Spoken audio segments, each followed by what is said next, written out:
Thank you so much, Charles DeGala and Canel Casimiro. Thank you so much for such a beautiful, beautiful dance and song, hula and song. Our Hawaiian proverb today is taken from Hawaiian Proverbs and Poetical Sayings. He a leo ole, he ipuka hamama. Together. He a leo ole, he ipuka hamama. This is said about a hospitable home where food can be eaten without hearing any complaints from the homeowners, as the door is always open to any visitor. It says the door is always open to any stranger, and food offered willingly, as it might be God who enters. As we consider this proverb this morning, I would like to share over the next few minutes from the subject, the open door. I know the bulletin says the open door, but I've added, we were a bit specific this morning, the open door of opportunity. And as we consider that, I was reminded of the local business that was looking for office help. They put a sign out saying, "Help wanted." Must be able to type, must be good with a computer, and must be bilingual. We are an equal opportunity employer. A short time afterwards, a golden retriever dog trotted up to the window, saw the sign, and went inside. He looked at the receptionist and wagged his tail. Then he walked over to the sign, looked at it, and put his paw on the sign. The receptionist looked at the dog, called in the office manager. The office manager looked at the dog with such surprise. The dog jumped up in the chair, put his paw on the sign that says you're an equal opportunity employer. The office manager looked at the dog and says, "Yeah, but we can't hire you because the sign says you must be able to type." The dog jumped off the chair, ran over to the typewriter, pawed up a letter, hit print, pulled it out, ran back to the chair, jumped up on the chair, and pawed over the letter to the office manager. The manager was surprised, stunned. He looked at the dog and says, "Yeah, but I still cannot hire you because the sign says you must be proficient with computers." The dog jumped off the chair, ran over to the computer, pawed up another letter, hit send, went over to the printer, got the letter, jumped back on the chair, and pawed over the letter to the office manager. The office manager was stunned.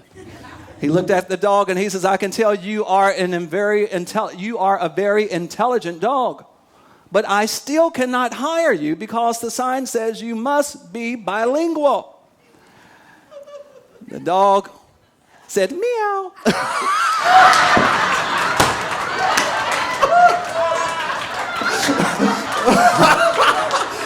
Oh, Lord, y'all should pray. The open door of opportunity. Have you ever prayed for or longed for a door, the door of opportunity to open for you? Have you ever asked God, universe, can you just open up a door for this opportunity? I know if the door can just open up, I can step forward boldly and demonstrate and prove to the world that I have what it takes to be here to do this thing. Maybe you have heard someone ask the question or desired or prayed for that open door of opportunity. The expression open doors is an idiom to mean to provide new opportunities or possibilities for or to.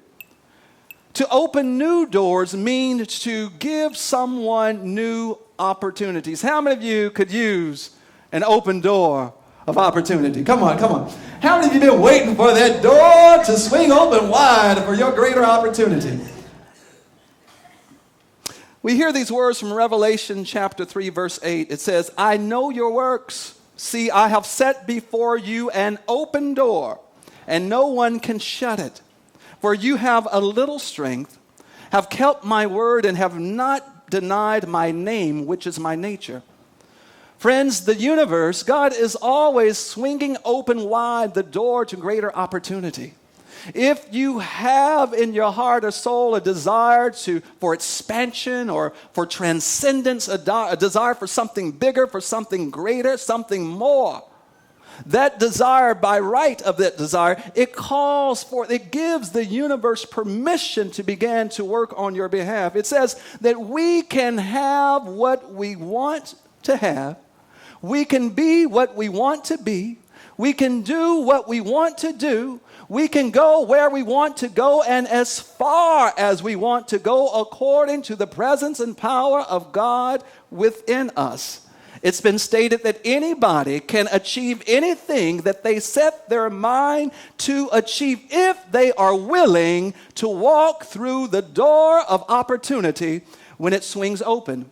It says those who achieve and succeed are those who have learned to do two simple things.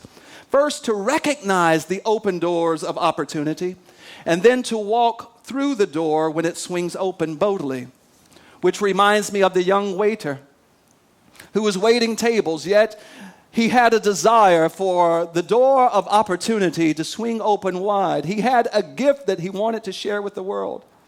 And it says one day while waiting the table, he noticed one of the biggest names in the music industry just happened to be dining in the restaurant. The man realized, he felt that this was his moment. This was the opportunity that he'd been waiting for. And he ran right away and grabbed a table and put alongside the table where the man was dining. And he jumped up on top of the table, and he knew by right of his actions that one door was about to close, and that was the door to his career as a waiter.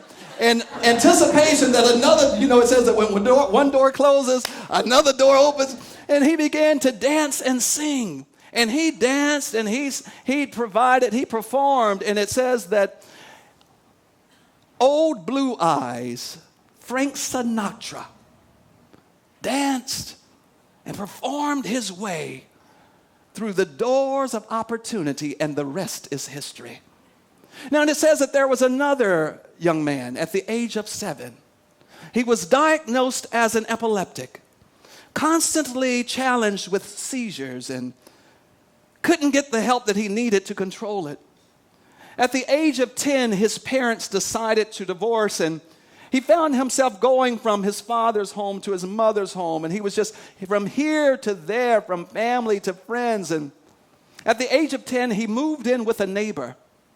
It was a door of opportunity that he did not recognize. Sometimes the door of opportunity swings open wide when we are going through the most challenging times in life, but we are called to recognize it. And it says there at the age of 10, he began to give birth to words and melodies. And he wrote his first song, went to the piano and began to play the piano. Says by the time he reached high school, he had written many songs and he became a master of many instruments. Said his friends there in high school were mesmerized by his musical skills and abilities. And he hooked up with some other friends, and they all realized that they shared the same goal and desire. And that desire was that the universe would open up the door of opportunity, and they would be given an opportunity to share their gift of music with the world on the world stage. And friends, that young man, Prince Rogers Nelson, now known to millions around the world as Prince, or the artist formerly known as Prince, stepped through the door of opportunity boldly, and he brought forth his gift to the world. Interestingly enough, just a couple of days ago, my sister was hounding me like she was the FBI or the IRS. Calling. I'm like, well, what is it? Is everything okay? And she talked, and she says, yeah, but listen, this is why I'm calling. She says, Jack, I just want you to know that I sent an email. And I'm sending some more emails to all of the networks, to ABC and CBS, BET. And I told them in my letter, in my email, if you decide to do a tribute to Prince, you need to get my brother, Jack Bomar, to sing Purple Rain. I'm like, what?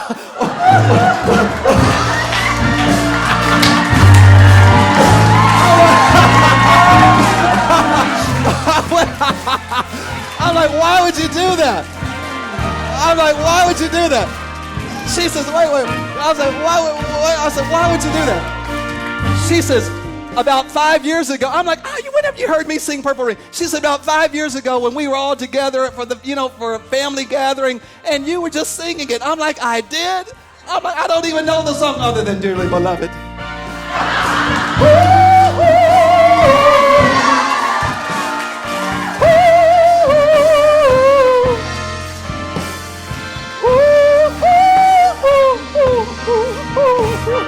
That's all I can give you.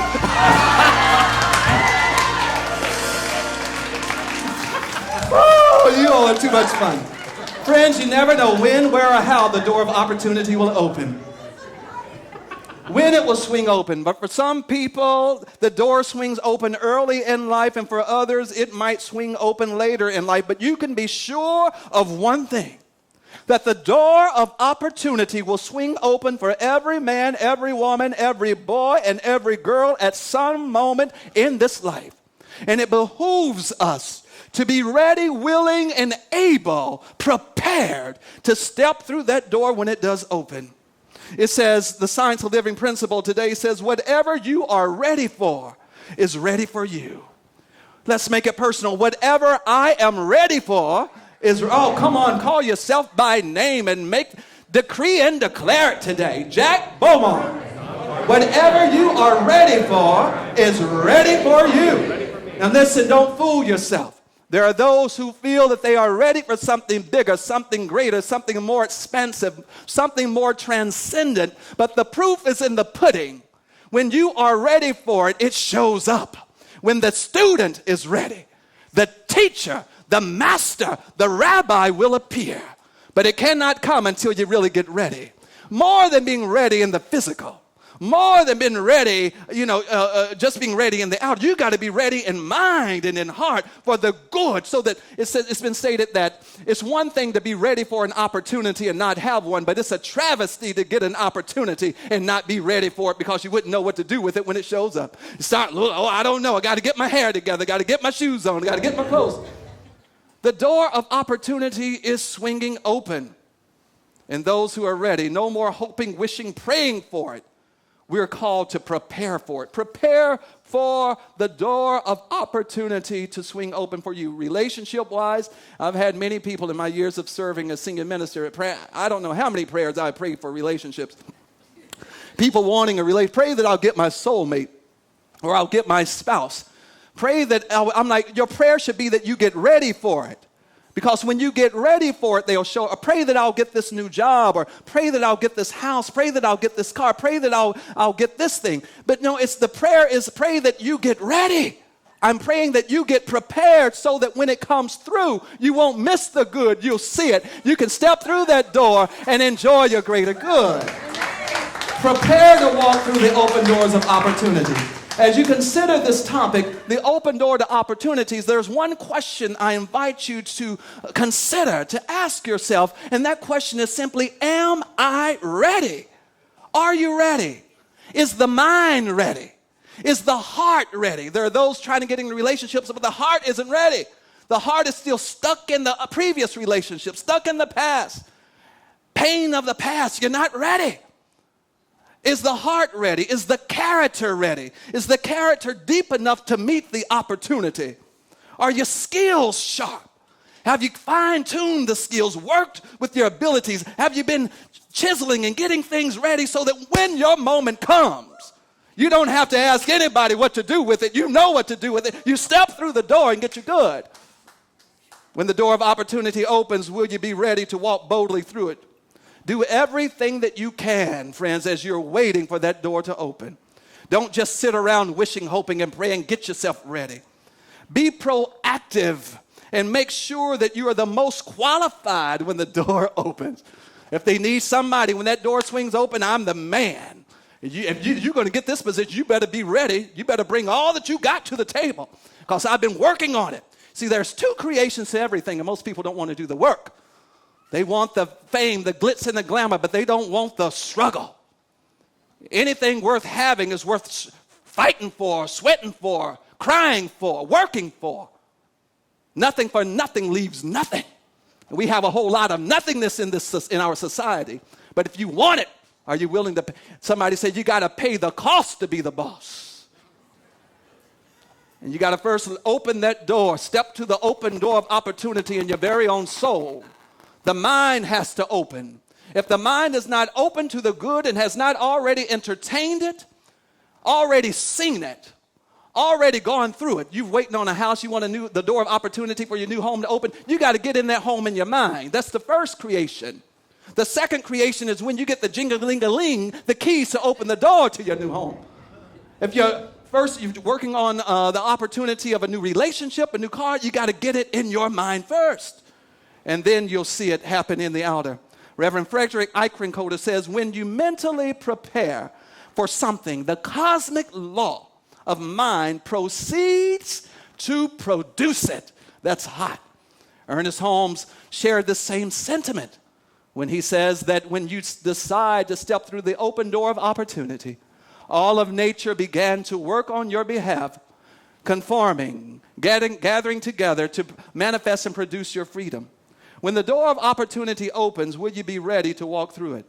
I love the Hawaiian proverb regarding opportunity that says, Vela kahau, which means strike while the iron is still hot. I was several years ago, I was serving in Chicago, and there was a family who came to me for prayer. Their father, at the age of 88, had been diagnosed at the time with West Nile virus. Maybe you remember when that was a really big issue, especially in the Midwest, on the mainland. And he was in critical condition, and the doctors said that there's nothing. At that time, there was nothing they could do. They didn't have an antidote for it. And they wanted prayer, and we prayed. At 88, the man made it through it. And he realized that that moment of challenge was the door open for a greater opportunity for him. And he decided that he wanted to go back to school. Now, you have to be mindful that many people of that generation, of that era, they went to work rather than going to school. They went to work and provide for their families. So he didn't have the opportunity to go to school. I think he only went to third grade. But he decided in that moment that he wanted to go back to school. So at the age of 91, he got his GED. At the age of 92, he enrolled in the bachelor's program at University of Illinois in Chicago. And he continued to take one class at a time, putting on his backpack every day, going to class. And from the age of 92 to 96, he stepped through the door of opportunity. He didn't matter his age. He was the most chronologically gifted student that the University of Illinois had. And he went proudly because he saw that if it was to be, he had to make it happen. It says that we all have a desire. Most people are willing to step through, some people are willing to step through the door of opportunity. It says, but for every one person that's willing to go through the door of opportunity, there are 1,000 who carries that desire, who will carry that desire to their grave. Someone asked the question, why is it that we'd rather suffer known hells than pursue unknown heavens? It's because that the idea of what stands beyond that door frightens us so, and the place that we are is more comfortable. Well, we manipulate ourselves at times to think or believe that where we are is more comfortable. But I have news for you. What stands on the other side of that door of opportunity is God. Just as God is standing on the side where you are, and God is even at the threshold, and we're called to just move through trusting God. John Maxwell, in his book, the great author, said that he used a few tests to determine if an opportunity is really for his highest good. Now, every opportunity that comes our way, we don't need to jump at it. And I love talking to our young adults and students. Every opportunity, what's that saying? Every shining nickel or coin isn't gold. How does it go? All that glitters is not gold. So everything that looks like an opportunity, it might not be the best opportunity, but there's a way of discerning if this opportunity is for your highest good. John Maxwell said that he used this 4-test process. The first test, he calls the common sense test. Does this opportunity make sense? Or am I trying to make sense out of it? This is important because passion can often overpower common sense. Have you seen that? People allow their passion to overpower common, like, don't you know? Some people don't need to pray. Let me just pause right here parenthetically. Some people don't need to pray for spiritual enlightenment. Some people just need to pray for a double dose of common sense. Do you know them? They're trying to be all spiritually sound, but what they really need is some common sense. Common sense says you need to weigh your options here. The second test that he offers is the preparation test. Am I prepared for this opportunity? He gives this example of John Wooden, the basketball Hall of Famer who guided UCLA to a record 10 national championship. John Wooden says, when opportunity comes, it's too late to prepare. And he knew that his basketball players needed to be prepared for the game or they wouldn't be able to capitalize or optimize on the opportunities when it came. So as we're getting ready, the third test that he gives is the options test. Do I increase or decrease my options by waiting on this opportunity? How quickly do you need to embrace the opportunity? Sometimes we might need to be still and just assess it. I would say before you make any decision, before you walk through any door, you hear it clearly from Spirit and then you move forward. And the fourth test that he gives is the deadline test. When is the best time to make the right decision? When is the best time to walk through this door of opportunity? I would dare say that now is always the best time. We had the door of opportunity is open to each one of us this morning. The moment you opened your eyes and you got to witness a new day, that was the door of opportunities swinging wide open, waiting for us to step forward into a new experience, new good, and new joy. Friends, if it is to be, it's up to you. If it is to be, it's up to me. The opportunity that I desire is desiring me. The opportunity that you're desiring is desiring you. Be bold enough to step through that door when it opens and get your good. If you want it, it's yours for the taking. God bless you.